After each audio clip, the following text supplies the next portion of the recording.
Hi, this week we are joined by broadcast journalist at the BBC, Alfie Tobutt. So, Hello. you've had an interesting journalism journey.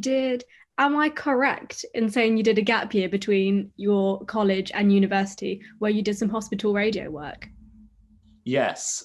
So I moved to the UK from Australia in about a week before Christmas 2014, um, because in Australia the terms are structured differently. So the end of the school year is in December, whereas over here it's in June, July or something.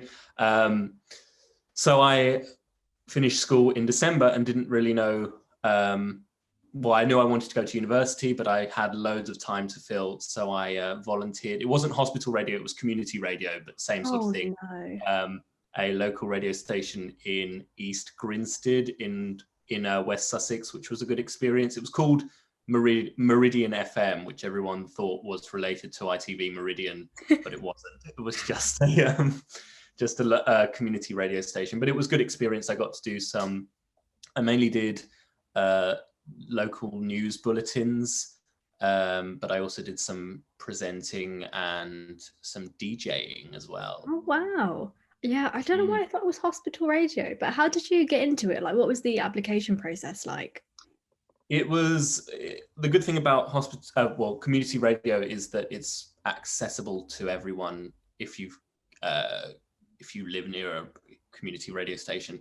So I basically had no experience, just an interest and a passion, and I basically went in and signed up. Unfortunately, there was a yearly cost, but I don't think that's necessarily the case with all community radio stations. That does provide a sort of financial barrier to it, but on one hand, they have to fund themselves somehow, and on the other hand, yeah, it's a tricky situation. Yeah. And so after uni, you did the same thing that Bernie did, who we had on last week. So you Mhm. went and worked at Jeremy Vine. Would you say that your previous radio experience sort of helped you in that sense, like get to grips with things? Um, it was a different experience, but definitely being in that radio environment was helpful, and sort of knowing obviously when I worked at Radio 2 I wasn't in the studio, but being in sort of knowing my way around a studio, kind of. Obviously community radio and the biggest radio station in Europe are two completely different things, but like on a basic level I suppose there were similarities. But yeah, that was my first sort of big experience in journalism, and that sort of paved the way, or sort of helped me out with what I've done afterwards.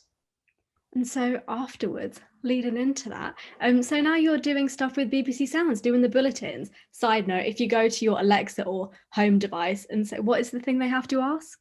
So you can say, we have two different services, which I'll explain in a second. You can say, play the news, and you'll get moi, or one of my colleagues, reading a flash briefing, like a 2-minute summary of the news. Or you can say, if you have an Amazon Alexa, I'm not going to say it because then it will trigger people's devices. If you have an Amazon Alexa, then you can say, Alexa, play BBC News. Yeah. And you'll get an interactive bulletin, which is quite cool. The world's first voice-activated interactive bulletin. Yeah, it's very like innovative stuff you're doing. So how did you get into that? So it's a very new project at the BBC. It's at the first of its kind in the world, as far as I'm aware. I believe that other news organizations have sort of tried to get into it, but it's very tricky because it involves deals with Amazon and Google and places like that. Basically, it was around, I don't even remember, must have been the beginning of 2019, maybe February. And the BBC sort of advertised publicly, which is nice because obviously there are a lot of internal vacancies, but for them to advertise something like this publicly was really beneficial to me, obviously, even though I was technically a freelancer at the BBC, so I applied internally anyway, but the idea was to get more diverse candidates from people outside the BBC as well. And so yeah, they advertised a load of journalist and senior journalist roles for this new thing called Voice News, which was very secretive on the job application. It didn't tell you anything about what it was. It just said, there was a kind of funky little video that was like, we're reinventing audio news for the next generation. Like, boo, boo, boo. Really Classic cool. young people marketing. Exactly, yeah. It's classic, like BBC appealing to young people. But yeah, there was no information about what it was. But there was another thing. There were other jobs advertised on the site for Voice News or Voice to do with podcasts. So I saw this application that provided no detail whatsoever about what the job was and assumed it was podcasts. And so I went into we had like this weird thing where everyone who was shortlisted basically came to the BBC and had a sort of introduction talk with Karen Martin, who was the assistant editor at the time.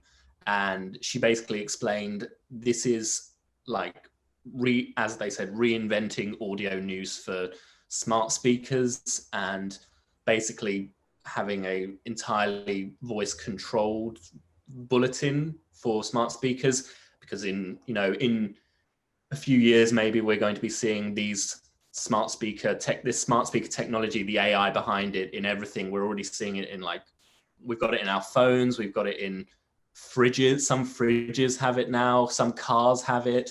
So I think the idea is that in the future, this is something that's going to be in everything. So adapt the news to it, which is a great idea, really, and really thinking ahead. But yeah, we had this talk with Karen, and then we did a little kind of test thing where we had to write our own 2-minute summary, which was a bit intense because I wasn't expecting that. Obviously, it's something we did a lot at uni, so it wasn't something that was overly difficult, but it was like I hadn't done it in a while, and it threw me off guard a bit. But we did that, and then we had to go and read them. So we did a bit of like voice testing, I suppose. And then we sat down with one person and sort of were interviewed about our experience. And then we sat down with someone else and basically had a bit of a news quiz, which that was the hardest thing for me, because I went in thinking it was to do with podcasts, which was obviously completely wrong. And so I came up with ideas for podcast subjects, preparing for it, but I hadn't checked the news that day because I didn't think it was relevant. Really stupid mistake. If you ever go into a journalism interview, you should always check the news that day. It's obvious looking back on it now, but at the time I was just, for some reason, thought it was podcasts.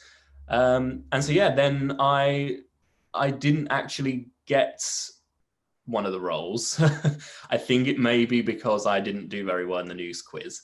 But I was asked, they hired 12 people, 6 journalists and 6 senior journalists. And I was asked to be a freelancer. And at that time I was doing some other freelance work, and I said, yeah, absolutely, would love to. And because I was basically the only freelancer at that time, I was doing probably more shifts than the full-timers. And so, yeah, I was part of the team from the beginning. Then I eventually, when someone moved to a different team, I applied for her old job. And yeah, because of my experience and the fact that I was the only freelancer at the time, it probably put me in a good position for that. Yeah, because it seems like I get the idea that some people can be put off by freelancing jobs, but just like you've said, a lot of the times it can end up with a full-time role. So what is your like day-to-day like in your job? So we do shift work, which is fairly regular in a lot of journalism jobs, I suppose. So we do 3 different shifts. We do an early shift, which starts at 7:30 in the morning and finishes at 7 in the evening.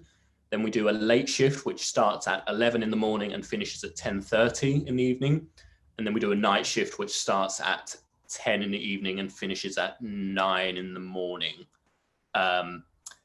So yeah, the standard thing is we sort of have there are 2 roles in the team, as I explained before. So you're basically paired up with another person. So there's a BJ, a broadcast journalist, and an SBJ, a senior broadcast journalist, and you're kind of teamed up together and you're on that shift together. So on a night shift, there's only 2 of you. So you always work with the same people, so you form a kind of bond with them, which is quite nice. As I've told you stories plenty of times before. Yeah. And get a friend at the BBC and hear about their night shift stories. Yeah, plenty of good ones.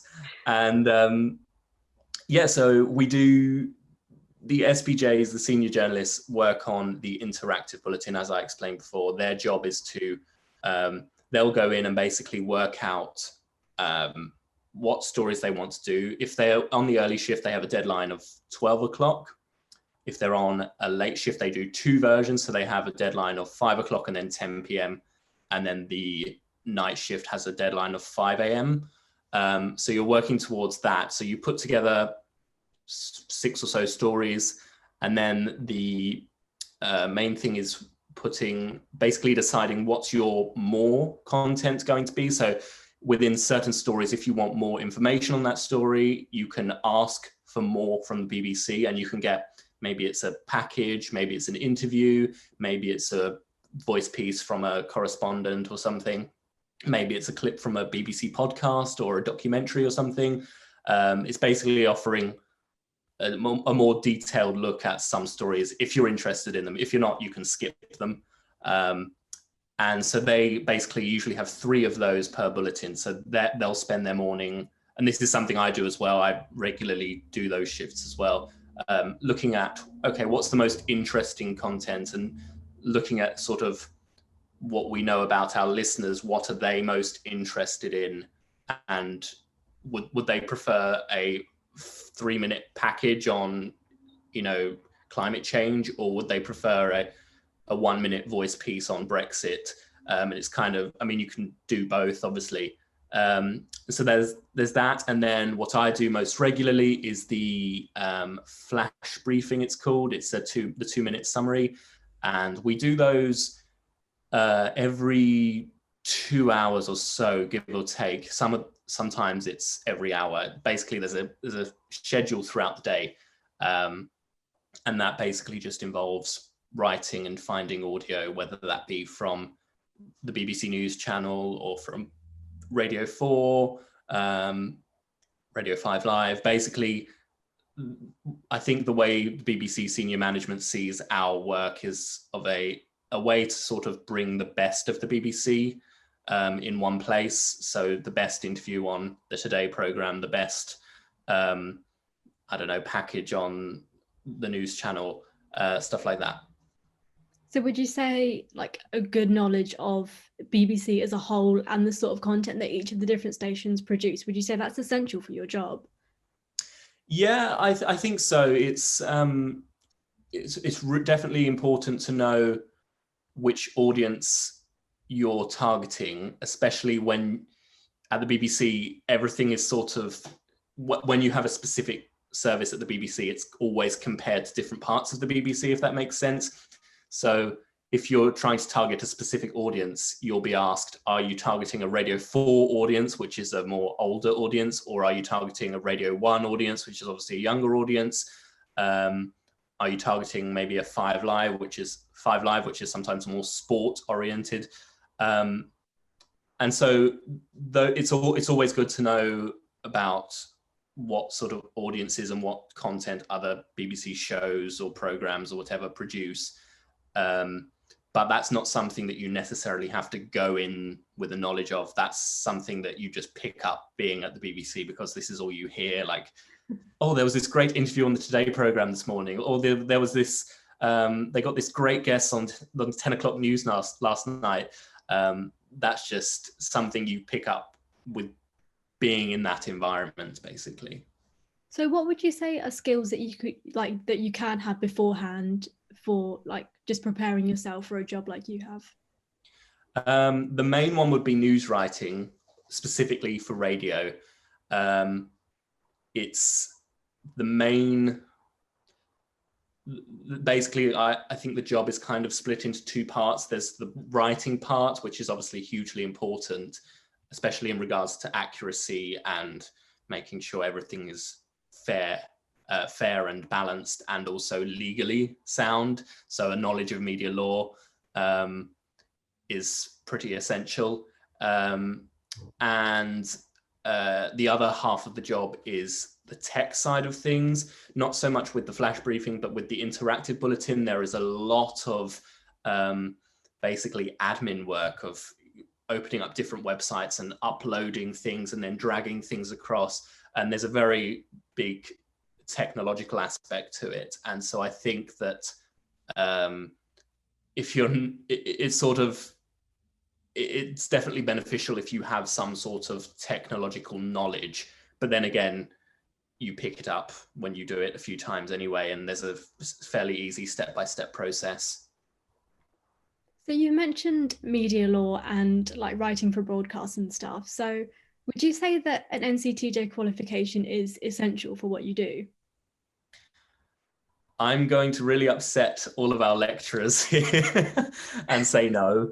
I don't think it is. Yeah. The way I see it is that the NCTJ is probably quite essential if you work for a newspaper. Yeah. I've heard people that I know who work for newspapers say that they the NCTJ was really helpful to them, especially with things like shorthand. I rarely use shorthand now. I have 110 words a minute, and that's probably gone down completely. Yeah, because you did the 100 and then you were like, I'm gonna carry on. Yeah, well, I thought, why not? I I thought might as well. So the only time I may use it is in like watching Prime Minister's questions, or if there's a breaking news story or something. But I rarely use it. The main thing I would say from the NCTJ is media law. You just, obviously everything we do is checked by various people, but you don't want to be constantly not giving people right of replies or wrongly incriminating people or libeling people and stuff like that. So definitely, I would say any job in broadcast or most jobs in journalism, I think you should have a knowledge of media law.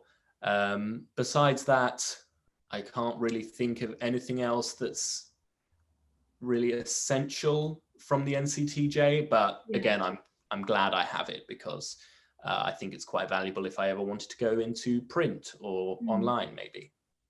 And how would you say, like, how do you prepare for night shifts? Because it's something that probably a lot of people are going to have to deal with, and because it's not just in radio, it's in so many different parts of journalism.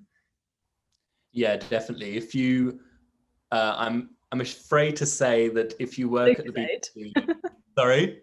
Lucasade. Yeah, Lucasade is one of them. I'm afraid to say if you work at the BBC and probably Sky and any other 24-hour news service, you will have to do night shifts, probably. Most of the journalism jobs, overnight at the BBC, obviously it's a significantly reduced number of staff, but you have producers for the two TV channels, you have radio producers, you have people writing the news for the bulletins, you have people writing the news for the website. So it's pretty much a guarantee that you will have to do night shifts. How do I prepare for them? Drink Lucasade, as you said before. I'm a bit of a night owl. I tend to stay up quite late anyway, so they're not too bad for me. I do get sick of them after a while though, but so the way our rota works is that we do 3 shifts, 11 and a half hours, and then we have a couple of days off depending on what shifts we were on. So we have 3 night shifts, and then we have 4 days off, which is really nice. And so I always try and look forward to, okay, I'm going to have a few days to relax and rest and it'll be fine. But the first night shift is definitely the hardest. After that, I find you kind of get the rhythm of it a bit. We have a 24-hour canteen as well, which is nice because I just go and fill up on sweets and stuff. But the first night shift is definitely the hardest. The way I do it, I know some people nap before the first night shift. I don't. I try and stay up as late as I can the night before and then sleep in for as long as possible. It's not always the best way to do it. People do it differently, but I always sleep really well after night shifts, whereas some people I work with get 2 or 3 hours sleep, which is awful. Wow. So yeah, you have to just find your own way of doing it, really. And also I think it makes a difference if you are basically stimulated when you're on your night shifts. Yeah. If you're working with someone that you can talk to and have a laugh with and have a conversation with, then like that's your night shift friend. Exactly. The people I work night shifts with are really great because I can have conversation with them and joke around with them and stuff. Whereas if you were to do a night shift with someone or people who just didn't talk to each other, then I imagine that might be a bit more of a struggle. Also, night shifts are fairly relaxed environments, so there's a bit more of a relaxed atmosphere of, might just go for a walk or something to wake myself up a bit, and that's totally fine. So apart from night shifts, what's something else that people might not think is part of your job or might be surprised to know that you have to do? I think the shift work, probably, as I said, the night shifts, but in general, the shift work, working weekends and stuff. As far as I'm aware, most broadcast jobs, you will have to work weekends. You will have to work Christmas. Exactly, yeah. And last year I worked on Christmas Day. This year I'm probably going to have to work on New Year's Eve. You don't have a say in the matter. Yeah. You can obviously submit your preferences, but you don't have an overall say in when you work. So yeah, I suppose shift work is the main one. It's not always ideal, but sometimes, especially in my team, they can be quite flexible. So if you maybe wanted a day off, you could maybe swap with someone and work their shift and they work your shift. Or obviously you can always take leave. But besides that, I think I was surprised when I properly came into the industry how reliant it is on freelancers. Basically, I'm very lucky to have a sort of job, a staff job at the BBC while I'm quite young, I think, because some people work there as freelancers for years. But I still do think that people shouldn't rule out freelancing, because I ruled it out when I was at uni. I said, no, I don't want to be a freelancer. I definitely want a full-time job. And obviously things don't always go the way you want them. But I ended up doing some freelance work at LBC and Euronews and obviously Radio 2 and at the BBC. And I really liked that because I could control my own hours. Basically, if I needed some time off, I could just not take any shifts for that time. And it sort of put me in a really good position, I think, for getting this job. Or I think in general, being a freelancer, it can be tough at times, but it puts you in a good position to sort of be next in line or be strongly considered for a role when one does come up. Yeah. And how did you go about getting your freelancer roles? Like, were they advertised anywhere and you applied, or was it through like just making connections and networking? So mainly making connections. Got very lucky. I basically, with Radio 2 and Euronews, in both cases, I knew someone who had a connection there. And so that's sort of how I ended up working there. With LBC, I applied for a job there and started freelancing there on a different job, because when they called me up, they were like, you weren't quite right for this job, but would you like to try out this job? I didn't actually work at LBC for too long because I got my staff job at the BBC, but still anyway. But I think I hear from some students that I talk to, the thing with freelance jobs is they're just not advertised. I never see them anywhere. And that's exactly right. They're not advertised. So you have to go out of your own way to find them. And I think that would be one of my top tips to students is freelancing is great when you're a student as well, because you have extra time, usually weekends or maybe some days off during the week where you can build up your experience to put on your CV. And then when you graduate, you already have something on there. And that's what I'd say to students, that just go on Twitter and just find editors or senior people. Even if they don't get back to you, try anyone who works for a news organization, just message them. And if they don't have their DMs open, find their email. And if you can't find their email, find someone's email who works at the same company as them, and then copy the template, because their email will be the same. And just message them and ask them, do you have any freelance roles available? Or are you looking for freelancers? Because a lot of the time they will be, they just don't advertise it. So I think that is something that people who are trying to get into the industry should really consider. Just going out there. I understand that journalism is one of those industries where you just have to know people, which is really unfortunate for a lot of people, but also you can make contacts by going on, even on Twitter. Even if you consider yourself quite shy or nervous about it, just message someone on Twitter. The worst they can do is say no, really. And I think just putting yourself out there, I'm going way off tangent now, but yeah, putting yourself out there and just be willing to contact people.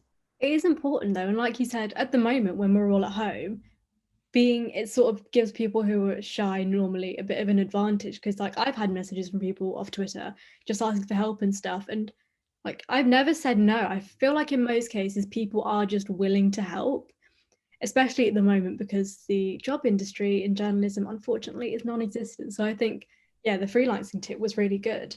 But for people generally who like want to work at the BBC or want to do what you do specifically, what's the biggest piece of advice that you would give them? I would probably say it's tough, because I know the BBC is a tough place to get in, or into. But I would say try and connect with people who already work at the BBC, because they can introduce you to people. Maybe wherever they work isn't necessarily looking for freelancers, but lots of people at the BBC work within different departments. People I work with do shifts on different programs and things like that. I work with people who've previously worked on things like BBC Minute, and other people who do shifts as producers on the news channel and stuff like that. So everyone is very well connected. And so I would say apply for everything that comes up that you're suited to. The BBC is quite good for doing traineeships and apprenticeships and those types of things. I believe they're usually paid as well, which is good. And so I would say apply for those. They're quite competitive, but you never know until you apply. And just reach out to people on Twitter, as I said before. Just if there is something that you have a passion for, a certain area of journalism or a certain topic, reach out to. If you're really into, I don't know, environmental reporting, go and reach out to a correspondent or a reporter on Twitter, and see if maybe if they're not able to offer you freelance work, maybe someone else will. Just make contacts. And I think it's the same thing with, if you see a piece of work, reporters like to post their work on Twitter to share it with more people. If they share a piece of work that you really liked, message them and tell them that you really liked it, because they'll be really pleased with that. No matter how many times you get something on air, to hear someone actually compliment you on it is quite nice. So yeah, I would say just, unfortunately, journalism is one of those industries where it's about who you know, but it's not impossible, and it's not entirely too difficult to make connections as well. So speaking of getting compliments on your stuff, you had that message on Instagram a while back of someone who had just found you and was like, "Yep, love your voice, love what you do." But how important do you think it is to, because you're quite an eloquent person, you're very well spoken. Do you think that's quite important in radio? Would you think someone who maybe doesn't have that sort of training or doesn't have like the standard London accent, like if someone from the north wanted to get involved, would that be possible, or would they have to do any sort of vocal training? No, absolutely. I think there's a difference between being I think being eloquent and well spoken doesn't necessarily mean that you have the BBC English accent. I think in many ways I probably am a bit of a stereotype. I kind of have the typical posh BBC accent, I suppose, in a way. That's impressive though, because it stuck with you even when you were in Australia. Yeah, well, it didn't work well it didn't go down well in Australia. But I definitely, it's 50 years ago, maybe not even that long ago, the BBC was a very different place, I'm sure. So having a Scouser accent, or having even like a Welsh accent, or a strong accent that wasn't necessarily from the South, probably wouldn't have benefited you in regards to job prospects. But I think a lot's changed since then, and especially in my team, one of the priorities from my team when it was first launched was to be diverse, not just in terms of like people from different backgrounds, but also having different accents, because this is something that goes out on smart speakers, which people have across the UK. And we wanted it to be kind of conversational, because you talk to your Alexa or whatever, Alexa, like you would, you talk to it like you would a friend, I suppose. Like maybe one day you will. So you want it to be kind of friendly and be a bit more, I don't know, you don't want it to sound like a typical newscast, I suppose, the way news has always sounded. And so a priority for my team when it was launched was to have people from all over the UK join. So I work with people from all parts of the UK. So we have a few Northern accents, we have some London accents, we have a variety of accents, which is really nice. We even had, at the beginning, we had a Northern Irish accent and an Irish accent. So that I think was really great. And that's something I'd really like to see more of. But in regards to, in regards to whether you need a posh accent, absolutely not. You need to be obviously understandable, I'd say. But when I joined the BBC, I thought my voice was quite good, I suppose. But then I received some voice training from professionals who've been doing it for 20, 30 years. And I realized that I was making some mistakes. I was going up at the end of my sentences when I should have been going down. When you're reading the news as well. Exactly. And I think it was partly because I lived in Australia, and Australians tend to go up at the end of their sentences. And but you think you're doing, but there's always room for improvement, basically. Yeah. And so you may think that, oh, I want to be a newsreader, or I want to be on screen or whatever, but I don't have the voice for it. There's no such thing as the voice, really. One of the people who I think is really great is Beth Rigby from Sky News. She sort of has, I don't really know how to explain her accent, but it's not typical of how news has been done.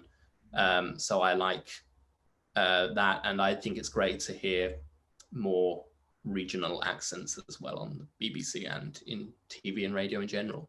Yeah. And do you have any last tips or anything for people wanting to get into broadcast journalism? I think I would just reiterate the don't rule out freelancing point. Yeah. I was very much against freelancing. As I said, I didn't want to do it. I'd heard horror stories about it. Getting paid as well, like having to chase up. Exactly. I think for a lot of people. Chasing people up. And my experiences were quite good. I never had to chase anyone up for payment or anything. I would have dreaded that, would have felt so awkward about it, even though it's totally a reasonable thing to be doing. Yeah. But yeah, I would reiterate, don't rule out freelancing, because broadcast journalism is built on freelancers. And if you rule out freelancing, you're going to be significantly narrowing your pool of opportunities, I think. Besides that, I would say if you're a young person, or not even necessarily a young person, if you're looking to get into journalism and you are, if you're a student, even better, but not necessarily, just take advantage of what you have.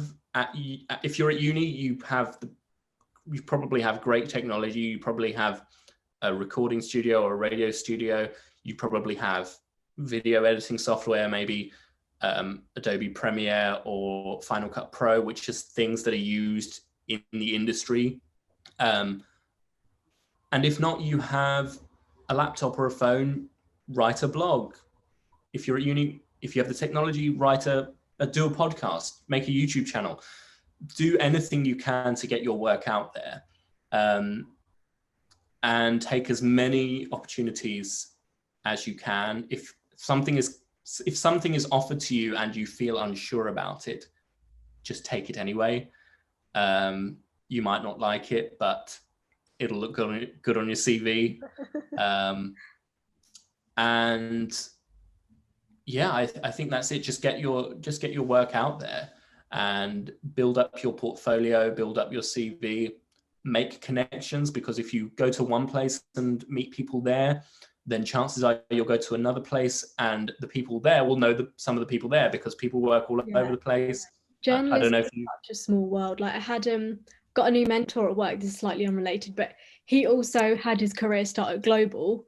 And then it's like someone I used to work with at Global knows someone who works with the company who does social media for Neighbours, who we also work with. Like it is very connected. Exactly, yeah. And that you can really use that to your advantage. It's the same thing. I know people at the BBC who know people at Euronews, and then I know people at all sorts of places that know people from other places or have previously worked in other places.